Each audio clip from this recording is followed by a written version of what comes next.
فیصل صاحب، آپ جب سے ہمارے پروگرام کا ظاہر ساتھ دے رہے ہیں ہمیں پروگرام میں اور ہمیں مختلف چیزوں پر تحقیق کر کے بتاتے ہیں، یہ جو 5 اپریل کا واقعہ تھا ایک مرتبہ پھر اس نے لوگوں کو جھنجھوڑا. سوشل میڈیا پر میں نے دیکھا کہ لوگوں نے بڑی تعداد میں، اب آپ کہیں گے سوشل میڈیا کو رہنے دیں آپ، لیکن انہوں نے اپنی ڈی پی چینج کی. انہوں نے بتایا کہ آپ اتنی بربریت کر رہے ہیں. اب مطلب کل بھی ایک مظاہرہ کراچی میں بھی ہونے والا ہے، دنیا میں مظاہرے ہو رہے ہیں. یہ فلسطین کا جو سچویشن ہے، باوجود اس کے کہ سیز فائر ہے، اس کی خلاف ورزی ہو رہی ہے، کہاں تک یہ معاملہ آپ کو لگ رہا ہے کہ اور بڑھے گا؟ دیکھیں میری بہن، ہم نے 28 اکتوبر 2023 سے اس پروپیگنڈے وار کا آغاز کیا تھا، جو کہ انڈین میڈیا سے ہمارا مقابلہ تھا، کیونکہ یہ ٹھیکہ تو انڈین میڈیا کے پاس تھا نا. ٹوٹل اسرائیل کو انسان دوست بنانا، فلسطینیوں کو قاتل ڈکلیئر کرنا، یہ کام تھا ان کا. ہم 28 اکتوبر سے آ گئے تھے میدان میں، اور الحمدللہ سے بڑی فضا بدلی. اس جنگ کو صحیح طرح سمجھا ہی نہیں گیا اب تک. اس کو غزہ جنگ بتایا جاتا ہے، اس کو فلسطین جنگ بتایا جاتا ہے. یہ غلط بات ہے. یہ جنگ ہے بیت المقدس کی آزادی کی جنگ. وہ فلسطین 2 حصوں میں تقسیم ہے، ایک ویسٹ بینک میں، ایک غزہ میں. ویسٹ بینک میں وہ ہے جنہوں نے سرنڈر کیا، بالکل ٹھیک ہے، وہ عبوری حکومت قائم ہوئی، اس کے آگے دین اور دنیا کے ساتھ چلنے والے ویسٹ بینک کے فلسطینی کہلائے. جو مزاحمت کرنے والی تحریکیں تھیں وہ سمٹ کے آ گئی غزہ کے، جس کی تعداد وہاں پہ 40 لاکھ تھی. ٹھیک بات، ٹھیک ہے، جنہوں نے اس کو ہر صورت بیت المقدس کی آزادی ان کا نصب العین قرار پایا. ہم ان کا ساتھ دیتے ہیں اللہ تعالیٰ کے اس گھر کی آزادی کی اس جنگ میں، ان کے حق پر ہونے پہ. ہمیں کوئی اس سے سروکار نہیں. فلسطین کی زمین کہاں ہے، کشمیر کی کہاں ہے، اس کی کہاں ہے. یہ زمینوں کی جنگ لڑنا ہمارے یہاں حرام ہے. اللہ کے گھر کی جنگ لڑنا ہی عین عبادت ہے، فرض ہے، یہی جہاد ہے، اسی کو جہاد کہتے ہیں. تو ہم دیکھیں ایک مجاہد کا کام کیا ہوتا ہے کہ وہ آپ ٹریول کرتے ہیں جہاز میں، جی ایسٹیمیٹ ارائیول ٹائم آتا ہے، جی آتا ہے نا. تو ایک ٹائم فریم ہوتا ہے کہ اس ٹائم تک پہنچنا 2 گھنٹے 3 گھنٹے 18 گھنٹے. اگر بیچ میں ڈیلے ہو جائے، اترے، ریفیولنگ کرے، یہ that's a different matter. But estimate arrival time جو آپ کی فائنل ڈیسٹینیشن ہوتی ہے.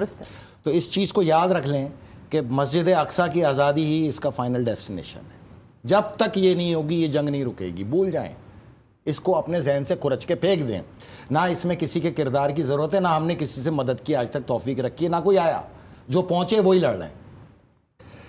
دیکھیں ایک مجاہد کا کام کیا ہوتا ہے، ایسٹیمیٹ ارائیول ٹائم دے. کیوں؟ کیونکہ اس سے اس کی جد و جہد میں تیزی آتی ہے، تحریک رہتی ہے، اس میں لگن ہوتی ہے. اگر اس ایسٹیمیٹ ٹائم تک وہ کامیاب نہیں ہوتا تو وہ اپنا مواخذہ کرتا ہے. وہ کہتا ہے اللہ کی مدد اور نصرت شامل تھی، کوتاہی ہم سے ہوئی. اب کل صبح سے ہم ایک نئی تحریک کا آغاز کریں گے، دوبارہ لڑیں گے. تو ہم ایسے متواتر امتحانوں سے گزرتے ہوئے آئے ہیں جس میں بڑا کردار جب جنگ کی فائنل ڈیسٹینیشن پہ پہنچنے کے قریب ہو جاتے تھے، جنگ کو فتح کرنے کے قریب ہوتے تھے، تو مسلمان ملک بادشاہ مذاکرات لے کے اتر جاتے تھے. جب اسرائیل کو پٹائی لگی، یہ مسلمان مذاکرات لے کے اتر گئے. جب فلسطینی شہید ہوئے، یہ خاموش تماشائی بنے بیٹھے رہے. تو ایک کردار تو یہ تھا کہ جب جنگ شروع ہوئی تھی 28 اکتوبر کو، ہم سوچ رہے تھے ہماری جنگ صہیونیوں سے. غلط ثابت ہوا. جب 2024 میں پہنچے تو پتہ چلا کہ دیگر نیٹو ممالک، امریکہ، یہ سب اس کی پش پناہی پہ برٹش کھڑے ہوئے ہیں. لیکن 2024 کے مڈ میں جب ہم پہنچے تو ہمیں پتہ چلا کہ صہیونیوں، انتہا پسند عیسائیوں، انتہا پسند یہودیوں کے علاوہ یہ جنگ مسلمانوں سے بھی ہے. مسلمان بھی ان کے سب سے بڑے اتحادی ہیں. کل ملا کے 40 مسلمان ملک سمیت یہ 80 ملک اس جنگ کے اندر موجود ہیں. تو آپ جو جنگ لڑ رہے ہیں وہ ایک عالمی طاقتوں سے جنگ لڑ رہے ہیں، بشمول انتہا پسند ہندو، انتہا پسند یہودی، انتہا پسند عیسائی اور بشمول مسلمان. یہ وہ تاریخی حقیقت ہے جس کو تسلیم کرو، اور نہیں کرو گے تو دنیا تو کر رہی ہے. تمہارا تسلیم کرنے نہ کرنے سے کیا ہوتا ہے، دنیا دیکھ رہی ہے. دیکھیں اس میں 3، اب چونکہ ہم دوبارہ سے اس ٹاپک پہ آئیں انٹرنیشنلی، تو اس کو اب سوچتے ہوئے چلیں کہ یہاں 2 پہلو ہمارے لیے ہیں جو تھے نازک ترین تھے، جس کی وجہ سے اس جنگ میں تعطل آتے رہے. ایک وہ جو قیدی 8,000 موجود ہیں اسرائیلی جیل میں، یہ وہ قیدی ہیں جو حماس کے مائیں بہنیں، عزیز رشتہ دار ہیں مجاہدوں کے.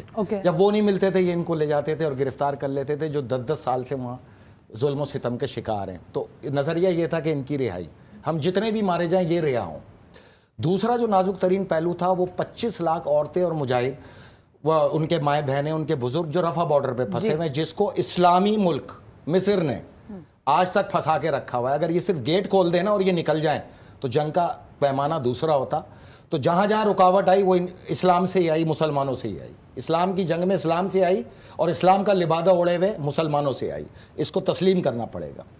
نمبر 2 میں آپ کو بتاؤں کہ اسلام کی پہچان کیا تھی اس جنگ میں, کہ اس میں ہم نے ایک سویلین کو نشانہ نہ بنایا آج تک, جس کا اقرار خود Israeli media, British media, American media, European media سب نے کیا, ایون کہ مسلمان الجزیرہ فلاں دماغ سب نے کیا کہ اب تک اسرائیل کے اندر ایک سویلین بھی نہ مارا گیا, جتنے مارے گئے سب فوجی مارے گئے.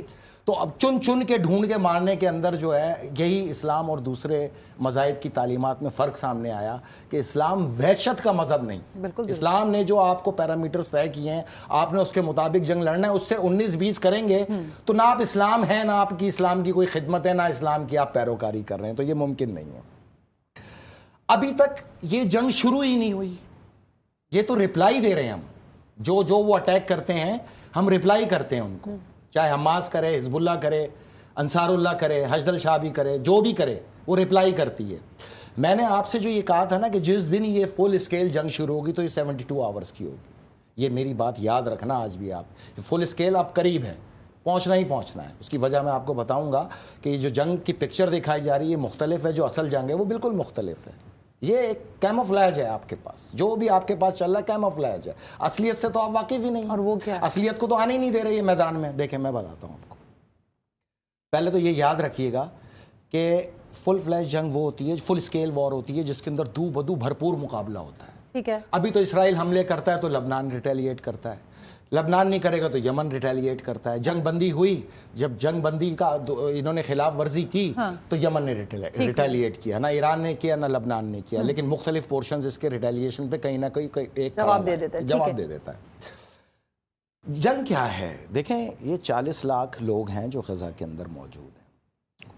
وہ نہ آپ سے یہ کہتے ہیں کہ جنگ بند کراؤ, نہ وہ یہ کہتے ہیں گولہ باری بند کراؤ, یہ ہمیں گولوں سے مارتے ہیں, بموں سے مارتے ہیں. یہ ماریں, ان کی طرف سے کبھی آواز نہیں آئی. یہ جو تکلیف اٹھی پڑی ہے نا لوگوں میں کہ ہم پریشان ہیں, ہم پر, تم کائے کے پریشان ہو؟ کل PSL کھڑا ہوگا تم پھر بھول جاؤ گے. تمہارے تو ٹوپیاں اور ٹوپی ڈرامے دیکھتے ہوئے 2 سال ہو گئے. کیا مدد کی ہے تم لوگوں نے آج تک فلسطین کی؟ 2 کنٹینر خوراک کے بھیجے ہیں, 500 کنٹینر ڈیلی چاہیے وہاں. ان کے بچے بھی ہیں, بیویاں بھی ہیں, تعلیم بھی ہے, میڈیکل بھی ہے, زندگی بھی ہے, ہر کچھ ہے. اصل مسئلے پہ آؤ, جو اصل مسئلہ ہے فلسطین کا. فلسطینی تم سے کوئی بھیک نہیں مانگ رہے امن کی, تم سے جنگ بندی کی بھیک نہیں مانگ رہے. یہ تمہارے کلیجوں کے پھپولے ہیں جو تم پھٹوڑتے ہو وہاں پہ آ کے جنگ بندی کے, جو اسرائیلیوں کا ٹوٹل ساتھ دیتے ہو. اصل مسئلہ یہ ہے کہ بھوک اور افلاس. اب تک 5,60,000 لوگ نیئر ٹو ڈائی ہیں. بالکل یہ دیکھیں, میں نے آج خود بھی رپورٹس پڑھی ہیں, 51,000 شہری کسی بھی وقت ہلاک ہو سکتے ہیں, جس میں 6,000 معصوم بچے ہیں. کیوں؟ دودھ نہیں ہے, کھانا نہیں ہے, پیاس ہے, پانی ہے. دیکھو بھوک کے آگے تو دنیا سرنڈر کر جائے. درست بات ہے. دنیا, اسرائیل کی کامیابی کیا تھی؟ ان کی رسد روکو. اس لیے رفح کراسنگ سے انہوں نے ان کی امداد روک کے رکھی. ذرا سوچنا اس چیز کو. 40 لاکھ لوگ 1.25 سال میں ایک بار بھی نہ چیخے کہ ہمیں بھوک ہے, ہمیں افلاس ہے, ہمیں پانی ہے, ہمیں خوراک ہے. نہیں آئی یہ آواز, آنی چاہیے تھی بھائی. انہوں نے تو 1 سال کنٹینر ہی نہیں آنے دیے اندر, تو یہ زندہ کیسے رہے؟ وہ پہنچ رہی تھی نا رسد. میں بتاتا ہوں نا, یہ جو رسد تھی یہ 500 کنٹینر ڈیلی کی ہے. اس میں دودھ بھی ہے, دلیا بھی ہے, خوراک بھی ہے, میڈیکل بھی ہے, میڈیکل انسٹرومنٹ بھی ہے, سرجیکل گیسز بھی ہیں, میڈیکل گیسز بھی ہیں, ایون کہ پیپر, پن پیپر, ہر طرح کی چیز, ایوری تھنگ جو ایک انسان کو زندہ رہنے. اس میں اسماعیل ہانیہ شہید کا بیان یاد رکھنا کہ ایران نے ہمیں کوئی کمی نہیں ہونے دی, کوئی کمی نہیں ہونے دی ہمیں ایران نے. 1.25 سال ایران نے ہر چیز ہماری دہلیز پہ پہنچائی ہے. کہاں سے پہنچائی ہے؟ رفح کراسنگ تو بند تھی. اردن والے تو سب سے بڑے یزید, وہ سارا مال اسرائیل کو بیچتے ہیں. ہم نے آج تک ایک جہاز نہیں ان کا پہنچنے دیا اسرائیل ایفا بارڈر پہ. جتنا اسلحہ آیا, جتنا خوراک آئی اسرائیل کی, سعودی عرب, UAE اور ترکی کے وجہ سے اردن کے رستے اسرائیل میں داخل ہوئی. مسلمانوں کو ایک ٹرک, یہ مومنوں کو ایک ٹرک نہیں دیا مسلمانوں نے آج تک, یہودیوں کو بھیجا 1.25 سال. تو ان تک یہ خوراک کیسے پہنچی؟ اصل چیز پر آؤ, جو اصل مدعا ہے. یہ خوراک آتی تھی شام کے ذریعے. یہ جو ایران نے 16 سال میں یہ ٹنلز بنائی تھیں, اسی کے ذریعے اسلحہ, اسی کے ذریعے خوراک, اسی کے ذریعے تمام ضروریات زندگی پہنچا کرتی تھی. اس شام کی معیشت میں تھا کیا؟ کچھ بھی نہیں. تیل امریکی چوری کرتے تھے, گیس ترکی والے چوری کر کے لے جاتے تھے داعش کے ساتھ مل کے. تو یہ شام کس چیز پہ چلتا تھا؟ $1.5 ارب مہینے کا خریداری ایران شام سے کیا کرتا تھا، جس سے شام کی معیشت چلا کرتی تھی. شام سے یہ $1.5 ارب کی معیشت سے شام خوشحال ہوتا چلا جا رہا تھا. اس کا مطلب ہے 14-15 ارب ڈالر سال کی جو خریداری تھی غذا کی، خوراک کی، فلسطین کی، وہ تھی شام سے، یہاں سے خریدی جاتی تھی اور پھر ان ٹنلز کے ذریعے 400 کلومیٹر ٹریول کرتے ہوئے یہ غزہ تک پہنچا کرتی تھی. وہاں سے غزہ میں جتنے بھی جہادی تھے، چاہے 40 تھے، 50,000 تھے، وہ وہاں موجود ہی نہیں تھے، وہ یہاں شام میں موجود تھے. 500 کا جتھا روز جاتا تھا، 500 کا جتھا روز آتا تھا. اسی لیے وہ شہادتیں نہیں ہوئیں جو کہ ایک متوقع شہادتیں تھی، ہوتے تو ہوتی نا. تو یہ سارے تو ٹریننگ کی جتنی کی سب کچھ انہی ٹنلز کے ذریعے کی. یہ ٹنلز ہی بقیہ حیات تھی فلسطین کے غزہ کی. ہوا کیا، ان کا پورا زور تھا، انہوں نے پہلے رفح بارڈر روکا کہ یہاں سے خوراک کو روکیں گے تو یہ سرنڈر کریں گے. وہ ہو نہ سکا کیونکہ ڈیلی کی بنیاد پہ 500 کنٹینر ان ٹنل سے ہوتے ہوئے جو 200 فٹ گہری چوڑی ٹنلز تھیں، ان سے یہ خوراک اور یہ اسلحہ اور یہ تمام مجاہدین پہنچا کرتے تھے. انہوں نے ٹرکی کے ساتھ، سعودی عرب کے ساتھ ساز باز کر کے مسلمانوں کے ذریعے اس شام پہ قبضہ کرایا جولانی بریگیڈ کے نام پہ. وجہ کیا تھی؟ وجہ تھی اس ٹرانسپورٹیشن کو روکنا، اس خوراک کو روکنا. اب چونکہ وہ ٹنلز بند کر دی گئی ہیں، تباہ کر دی گئی ہیں، تو اب نہ خوراک آ رہی ہے، نہ پانی آ رہا ہے، نہ جنگی ساز و سامان آ رہا ہے، اور غزہ والے مجبور ہو گئے سرنڈر کرنے کے لیے. سرنڈر تک پہنچ چکے ہیں. میں آپ کو آج یہ بات بتا رہا ہوں، 51,000 لوگ 2 یا 3 دن کے اندر دہلیز پہ کھڑے ہیں کیونکہ نہ پانی ہے، نہ خوراک ہے، بھوک اور افلاس سے شہادتیں ہو رہی ہیں. تو تم مسلمان یہاں پہ مظاہرے کرنے کے بجائے جاؤ اور اپنے ان مسلمان حکمرانوں کو بولو کہ یہ جنگ بندی تو تم نے کرائی تھی، تم نے کرائی تھی جنوری میں یہ جنگ بندی، اور اس شرائط کے ساتھ ہوئی تھی کہ نہ غزہ رکے گی، نہ غذا رکے گی، نہ پانی رکے گا، نہ ہی کوئی خوراک کی ٹرانسپورٹیشن پہ خلل آنے دیا جائے گا. تم نے پہلا یہاں پر جو ایکسٹریم انداز کے اندر گئے اور تم نے جنوری کے آخر کے اندر یہاں پہ حملے شروع کروا دیے اسرائیل سے، تو تم رسپانسیبل ہونا. تم نے بند کرائی تھی، قطر نے بند کرائی تھی، اردن نے بند کرائی تھی، مصر نے بند کرائی تھی، ترکی نے بند کرائی تھی، سعودی عرب نے بند کرائی تھی، یو اے ای نے بند کرائی تھی. یہ جتنی شہادت ہیں اس کے ذمہ دار صہیونیوں کے ساتھ ساتھ یہ مسلمان ہیں. ان سے سوال کرو، ان سے. تم ان کے قریب ترین لوگ ہو، ہم نہیں. ہم مومن ہیں، ہم تو پہلے ان سے اپنے آپ کو الگ کر چکے ہیں. خدا کی لعنت ہو اس کردار کے اوپر. ان تمام مومنوں کی شہادت میں جو متوقع ہے اس میں کردار تو ان کا ہے نا.